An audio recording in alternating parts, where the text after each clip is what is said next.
नमस्कार, जय हिंद प्यारे साथियों। कैसे हैं आप सभी लोग। मैं आशा करता हूं आप सभी लोग अच्छे होंगे, स्वस्थ होंगे, मस्त होंगे, तंदुरुस्त होंगे और अच्छे से अपनी परीक्षाओं की तैयारी में जुटे होंगे। अब त्योहारों के सीज़न के बाद उम्मीद हम यही कर सकते हैं कि नौकरियों का सीज़न भी जल्द ही आने वाला है और बड़ी सारी वैकेंसीज़ हैं जो ऑन गोइंग प्रोसेस की तरफ बढ़ रही हैं। कई सारे ऐसे पद हैं जो खाली हैं, जो विभागों के द्वारा आगे भेजे जा रहे हैं, जिसमें बहुत सारी पुलिस विभाग में, पुलिस महकमों में वैकेंसीज़ आपको देखने के लिए मिलती है। तो आज हम जानकारी प्राप्त करेंगे सर। जल्द ही आप देख सकते हैं कि बिहार के अंदर जो पुलिस के ड्राइवर वाली पोस्ट होती है ना, उसके पदों पर वैकेंसीज जारी की जा सकती है। अगर हम बात करें तो टोटल कुल मिला के 5220 पदों पर ये वैकेंसीज जारी की जा सकती हैं। ठीक है, ये जो वैकेंसीज की अपडेट है या फिर सोर्स अगर आप मुझसे पूछते हैं तो रिसेंटली एक जनता दल यूनाइटेड जेडीयू के द्वारा एक ट्वीट किया गया था जिसमें 67,000 वैकेंसीज का जिक्र किया गया था और उसी ही में ये वैकेंसीज जो हैं बेसिकली पुलिस विभाग में जो चालक की वैकेंसीज़ हैं, ड्राइवर की वैकेंसीज़ हैं, इसके बारे में भी वहाँ पर सूचित किया गया था। और इन्हीं वैकेंसीज़ के बारे में बिहार का जो एक न्यूज़पेपर है वहाँ पर भी एक न्यूज़पेपर में भी कटिंग के माध्यम से भी ये चीज़ें देखने के लिए मिली थी। तो आज हम जानेंगे कि इस वैकेंसीज़ में किस प्रकार का एग्ज़ाम का पैटर्न होता है। साथ के साथ हम जानेंगे कि क्या आप एलिजिबल हैं इस फॉर्म को फिल करने के लिए। जब इस फॉर्म को निकाला जाएगा तो आपके पास योग्यता है उस फॉर्म को फिल करने की।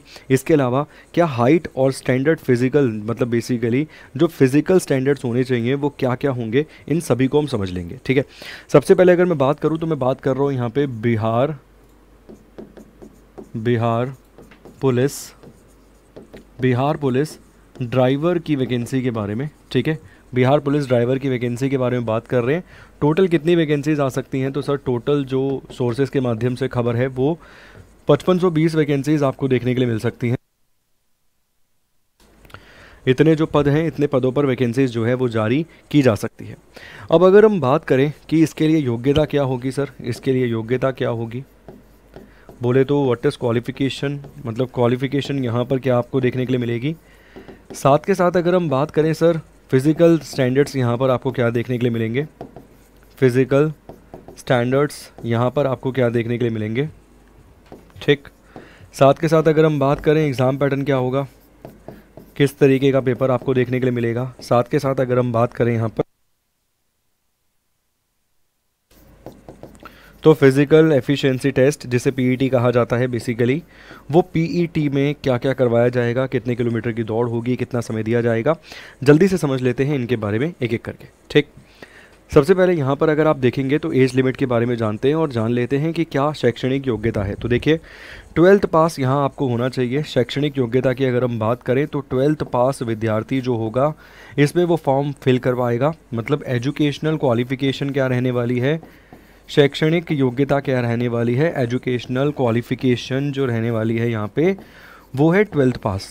और बहुत सारा विद्यार्थी ऐसा है बिहार में जो 12th पास है, जो चाहेगा वो इस फॉर्म को फिल कर सके। ठीक है, इसके साथ साथ अगर हम बात करें न्यूनतम आयु सीमा के बारे में तो न्यूनतम आयु सीमा यहाँ पर आपको 20 से लेकर 25 साल तक देखने के लिए मिलती है। ये है जनरल वाली कैटेगरी के लिए। किसके लिए, ये जनरल वाली कैटेगरी के लिए एज लिमिट आयु सीमा आप देख रहे हैं।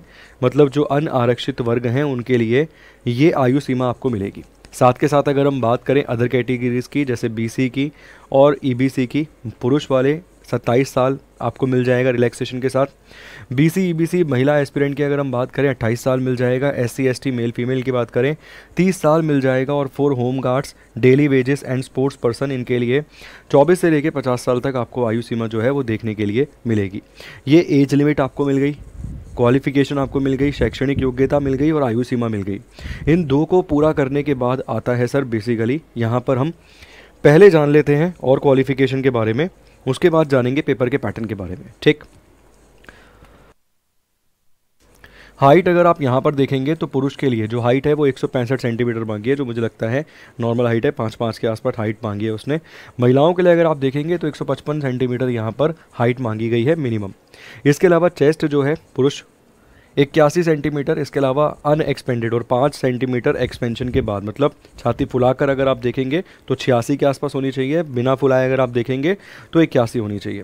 वेट अगर आप देखेंगे तो प्रपोर्शनेट विद हाइट, मतलब जैसा हाइट होगा, मतलब मान लीजिए किसी कैंडिडेट की हाइट हुई 172 पुरुष में, तो भैया उसके अनुसार उसका वजन देखा जाएगा, ठीक है।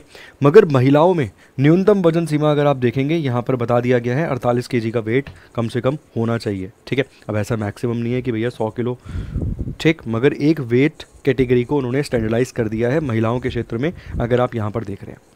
इसके बाद आता है सर यहाँ पर एग्ज़ाम पैटर्न। देखो, अगर आपके पास आयु सीमा थी, अगर आप एलिजिबल थे फॉर्म भरने के लिए, आपके पास 12वीं पास थी, आपके पास एज लिमिट थी, या फिर रिलैक्सेशन में भी आपके पास एज लिमिट थी, इसके बाद आपकी पास हाइट सही है, हाइट का स्टैंडर्ड सही है, ठीक है, चेस्ट और भाई रनिंग की जो स्पीड है वो तो आप बेसिकली भाग दौड़ करके भी मैनेज कर लोगे। बट अगर ये तीन चीज़ें आपके पास हैं, हाइट है, इसके अलावा अगर आप देखेंगे आपके पास एजुकेशनल क्वालिफिकेशन है, और साथ के साथ अगर आप देखते हैं कि आपका वेट भी स्टैंडर्डाइज है, तो आप इस फॉर्म भरने के लिए तो एलिजिबल हो गए, ठीक। अब फॉर्म भरने के बाद सबसे बड़ा काम क्या आता है भाई? फॉर्म भरने के बाद सबसे बड़ा काम आता है कि एग्ज़ाम का पैटर्न क्या है, किस तरीके के सवाल यहाँ पर आपको देखने के लिए मिलेंगे। तो सर एग्ज़ाम में आपको 100 नंबर का पेपर बेसिकली है देखने के लिए मिलता है, और कुल मिला के 100 ही क्वेश्चन है, 100 ही नंबर का ये पेपर आपको देखने के लिए मिलेगा। समय यहाँ पर दिया जाएगा आपको 2 घंटा, ठीक है, 2 घंटे का समय दिया जाएगा, 100 क्वेश्चन होंगे, 100 ही नंबर का पेपर होगा, जिसमें से आप देखेंगे 30 से अधिक क्वेश्चन आपको करंट अफेयर के देखने के लिए मिलेंगे। ये प्रीवियस ईयर के बेस्ड पर मैं आपको बोल रहा हूँ, 30 के आसपास कम से कम सवाल जो है वो करंट से मिलेंगे।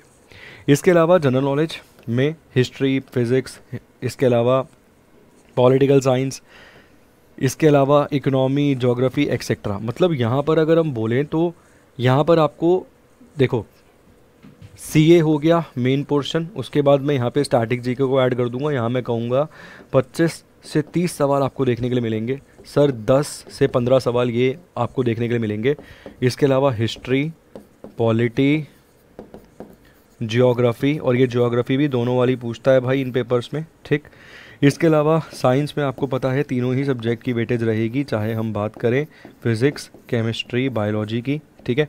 इसके अलावा इकोनॉमिक्स में सेनेसस वाले चैप्टर से सवाल पूछता है, जनगणना वाले से, और पंचवर्षीय योजना से यहाँ पर सवाल जो है वो आपको देखने के लिए मिल जाते हैं। तो कुल मिला के 1 2 3 4 5 6, ठीक है, 7 8 9 और 10। तो कुल मिला के आप देख सकते हैं ये 10 एक तरीके से आपके पास सब्जेक्ट के रूप में है जिसमें आपको काम करना है, और इसी में से अगर आप बांट देंगे, डिवाइड कर देंगे प्रीवियस बेसिस पे, तो कुल मिला के 100 के आसपास सवाल आपको देखने के लिए मिलेंगे। तो लगभग अगर आप देखेंगे तो तकरीबन इन दोनों को अगर मिलाकर देखा जाए तो 35 के आसपास इन दोनों से क्वेश्चन जो है बनने की संभावनाएं बनती हैं एग्ज़ाम में। उसके बाद जो आप देखेंगे सर 65 क्वेश्चन वो इन सब्जेक्ट से आपको देखने के लिए मिल जाएंगे, ठीक है। हिस्ट्री से भी 10-12 क्वेश्चन दिख जाते हैं पेपर में। तो ये हो गया एग्ज़ाम का पैटर्न। अब न्यूनतम क्वालिफिकेशन आपने देख ली, हाइट आपने देख ली, एग्ज़ाम का पैटर्न आपने देख लिया, वैकेंसीज़ मैंने आपको बता दिया कुल मिला के कितनी आ सकती हैं। इसके बाद आपको एक और चीज़ जान लेनी चाहिए, वो है sir physical efficiency test, PET. भैया दौड़ लगानी पड़ेगी, पीईटी होगा, क्योंकि आप समझ सकते हो पुलिस महकमे में नौकरी है और वो भी ड्राइवर पोस्ट है, तो बढ़िया काम करना पड़ेगा। 1.6 किलोमीटर की दौड़ लगानी पड़ेगी 7 मिनट में, महिलाओं के लिए 1 किलोमीटर 7 मिनट में। हाई जंप 3 फीट है भाई, 6 इंच लगभग। इसके अलावा 2 फीट 6 इंच यहाँ पर आपने देखा, ठीक है, 3 फुट 6 इंच के आसपास ये हो गया, 2 फीट 6 इंच के आसपास ये हाई जंप हो गया।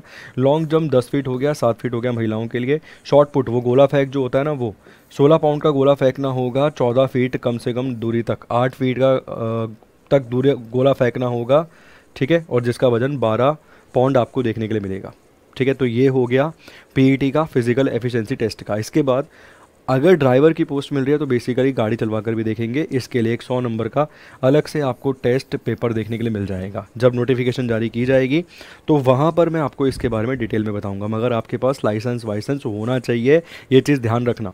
तो अगर किसी के पास लाइसेंस नहीं है तो बनवा लो भैया मोटर व्हीकल लाइसेंस, ताकि ऐसा ना हो बाद में समस्या आए, फिर बाद में बोलते हैं सर लाइसेंस अभी बनवा लूँ 2 दिन बाद। बहुत सारे सीपीओ वाले विद्यार्थी हैं कि सर लाइसेंस अभी नेक्स्ट डे डॉक्यूमेंट वेरिफिकेशन है, बनवा के आ जाऊँ, लर्निंग कटवा लूँ। तो भैया लाइसेंस को अपने पास जुगाड़ के रखो पहले ही, ठीक है। उम्मीद करूँगा जो संबंधित जानकारियाँ थी वो सभी मैंने आपको अच्छे से बता दी होंगी। जल्द ही आप देखेंगे भाई नौकरियों की बौछार और बहार जो है वो आएगी बिहार में, क्योंकि 2025 में चुनाव है। उससे पहले हम भी एक्सपेक्ट कर रहे हैं कि अच्छी खासी बड़ी भर्ती बिहार में देखने के लिए मिले। बहुत बहुत शुक्रिया। कोई डाउट अगर रहेगा तो कमेंट बॉक्स में छोड़ दीजिएगा। Thank you so much. God bless.